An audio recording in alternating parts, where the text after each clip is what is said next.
Hello childrens, welcome to our YouTube channel peace study.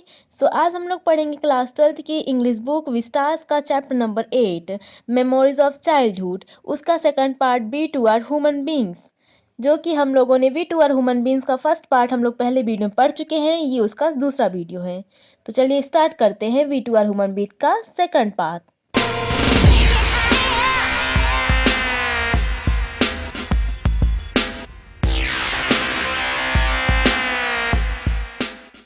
I wanted to shriek with laughter at the sight of such a big man carrying a small pocket in that fashion. Author कहती है कि मुझे ज़ोर ज़ोर से, बहुत ही ज़ोर ज़ोर से मेरे को हंसने का मन कर रहा था, क्योंकि इतना बड़ा आदमी खाने के पैकेट को, छोटे से खाने के पैकेट को धागे से बांध के दूर से ले जा रहा था। ऐसे अपना हाथ दूर किया था, उस तरह ले जा रहा था। तो ऑथर को ये चीज़ देख के बहुत ही हंसी आ रही थी। I guess there was something like vadi or green banana bhaji in the packet because the wrapping paper was stained with oil. Author कहती है कि मैं गेस कर सकती हूँ कि इसमें वड़ाई और ग्रीन बनाना की भाजी या फिर भज्जी है, क्योंकि इसके जो रैपर है उसके ऊपर स्पॉट, मतलब ऑयल के स्पॉट लगे हैं, ऑयल के धब्बे लगे हैं। तो मैं गेस कर सकती हूँ कि इसमें वड़ाई और ग्रीन बनाना की भाजी है।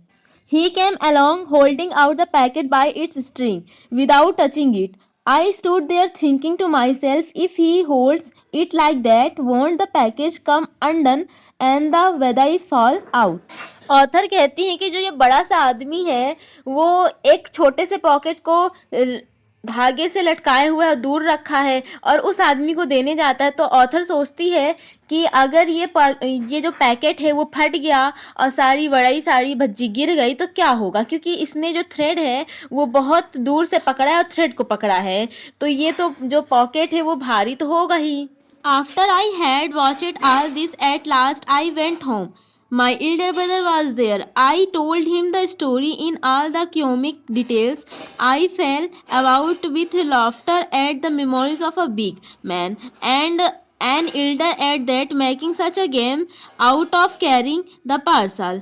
ऑथर बताती है कि मैं ये सब देख के फिर मैं अपने घर चली गई। वहाँ पर मेरे घर में मेरा बड़ा भाई मिला। फिर मैं उसको कॉमिक स्टाइल में, बहुत ही हंसी मजाक में ये सब बताई कि कैसे बड़ा सा आदमी था, वो एक छोटे से पैकेट को कैसे थ्रेड से पकड़ा था, कि फिर क्या हुआ, इसके बहुत कुछ बताई अपने बड़े वाले भाई को और बहुत हंसी। बट अन्नन वॉज नॉट एन्यूज्ड। ऑथर बताती है कि ये सब बता के मेरे को तो बहुत हंसी आई, पर जो मेरा बड़ा भाई है अन्नन, उसको बिल्कुल भी हंसी नहीं आई। अन्नन told me the man was not being funny when he carried the package like that. He said everybody believed that they were upper caste and therefore must not touch us. If they did, they would be polluted. That's why he had to carry the package by its string. Author बताती है कि फिर जो उनका बड़ा भाई अन्नन है वो उनसे बोलता है कि ये जो मैन है वो फ़नी नहीं है, जो उस कैरिड को मतलब पैकेज को कैरिड ऐसे करके ले गया था थ्रेड से बात कर।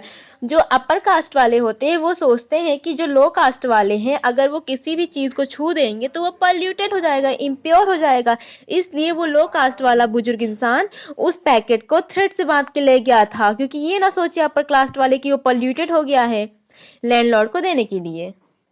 When I heard this, I did not want to laugh anymore and I felt terribly sad.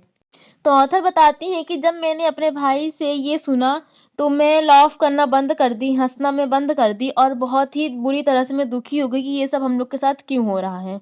How could they believe that it was disgusting if one of us held that package in his hand, even though the vadai had been wrapped first in a banana leaf and then parcel in paper. Author कहती हैं कि कैसे believe कर रहे हैं इन लोग कि अगर उनके हम लोग पार्सल पैकेज को छू देंगे तो गंदा हो जाएगा, उनका खाना गंदा हो जाएगा। हम लोग थोड़ी उनके खाने को छू रहे, हम लोग तो पैकेज छुएंगे क्या, उसके अंदर वो भी जो बड़ाई है वो रैपेड है बनाना लीफ से, तो उसको थोड़ी हम लोग गंदा कर रहे हैं, हम तो लोग तो उसके कवर को छू रहे हैं। I felt so propagate and angry that I wanted to touch those wretched बड़ाई my self straight away.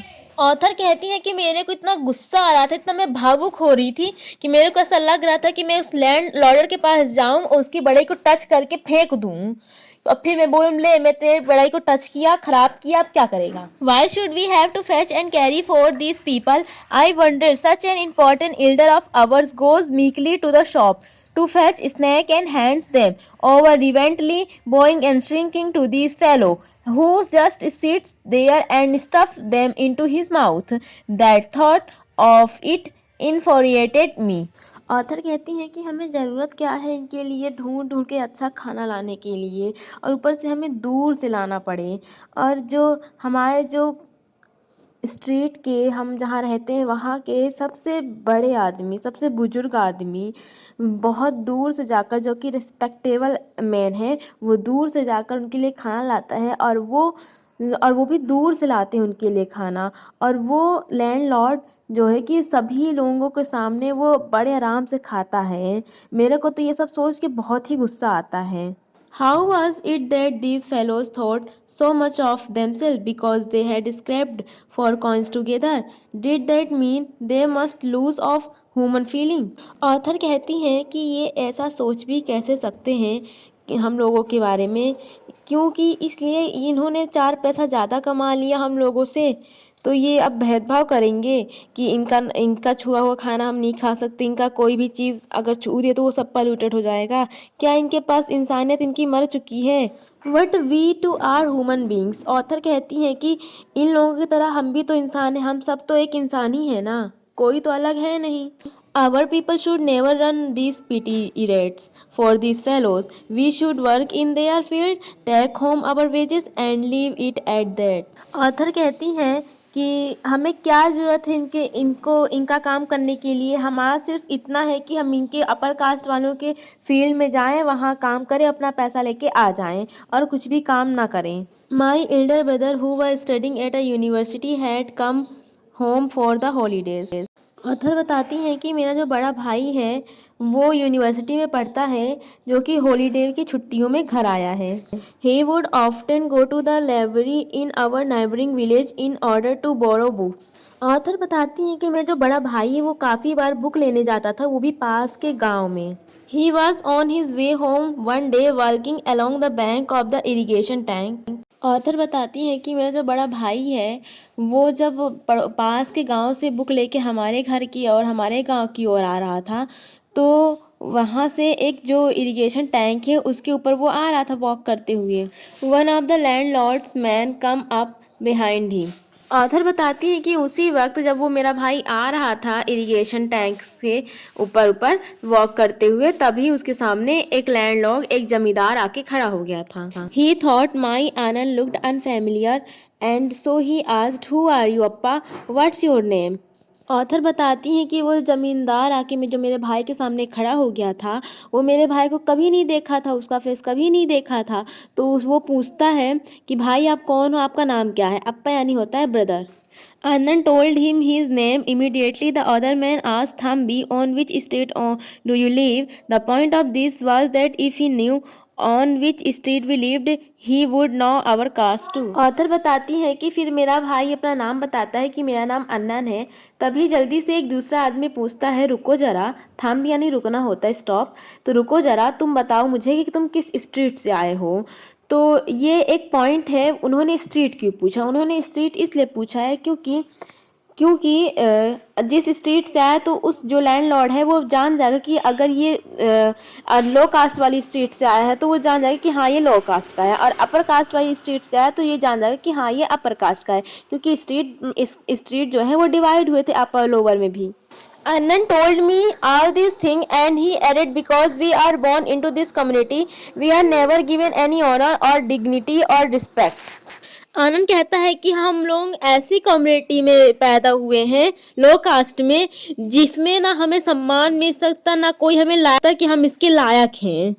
We are stripped of all that. Author कहती हैं कि मेरा भाई बोल रहा था कि हमसे ये सारी चीज़ें छीन ली गई हैं कि आपको कोई लायक नहीं समझेगा, ना आपको कोई रिस्पेक्ट देगा। But if we study and make progress we can throw away these indignities. तो जो ऑथर का जो बड़ा भाई है अन्नन, वो कहता है कि अगर हम पढ़ेंगे और पढ़ लिख के बहुत बड़ा नाम कमाएंगे, बहुत ही प्रोग्रेस करेंगे, तो जो हमें जो डिसरिस्पेक्ट मिल रही है सारी हम लोगों से हट जाएगी, हमें सब लोग रिस्पेक्ट करने लगेंगे हमारा। So study with care, learn all you can. If you are always ahead in your lesson, people will come to you of their own accord and attach themselves to you. Work hard and learn. अन्नन कहता है कि तुम study में focus दो, study की care करो, और जो स्कूल में तुम्हें पढ़ाया जा रहा है जो चैप्टर, उससे एक चैप्टर तुम आगे बढ़ो। जो अभी जो सब पढ़ा रहे हैं वो चैप्टर तुम्हारा ख़त्म हो जाए, उसके एक चैप्टर तुम आगे बढ़ जाओ, जिसकी वजह से तुम अपने क्लास में सबसे आगे रहोगे, होशियार रहोगे, और जो तुम्हारी फ्रेंड लोग होंगी वो सब आएंगे, तुमसे खुद अटैच होंगे। तुम्हें किसी को नहीं कहना पड़ेगा कि तुम आके मेरी फ्रेंड बनो, कि तुम आके मेरी फ्रेंड बनो। इसीलिए work hard and learn. The words that Annan spoke to me that day made a very deep impression on me, and I studied hard with all my breath and being in a frenzy almost. Author बताती है कि जब से मेरा बड़ा भाई मेरे से ये शब्द कहा, तब से मैं इतना डीपली उसको ले ली, इतना इम्प्रेशन में उससे इम्प्रेस्ड हो गई इस शब्द से, कि मैं दिन रात बराबर हर सांस खून पसीना एक करके एकदम फ्रेंडली, एकदम मैड, मतलब पागल बनकर मैं पढ़ती थी। As Annan had argued, I stood first in my class, and because of that many people become my friend. Author बताती हैं कि जैसा मेरे भाई ने मेरे को कहा कि पढ़ो लिखो मेहनत करो, वैसा मैंने किया, और मेरे को क्या मिला कि मैं अपने क्लास में फर्स्ट आई, और यहाँ मेरी क्लास में जितने भी मैनी पीपल्स, बहुत सारे लोग हैं, वो सब मेरे फ्रेंड बन गए। Thank you so much for watching the video children's. अब हम आंसर क्वेश्चन अपने नेक्स्ट वीडियो में लाएंगे। सो अभी के लिए बाय बाय।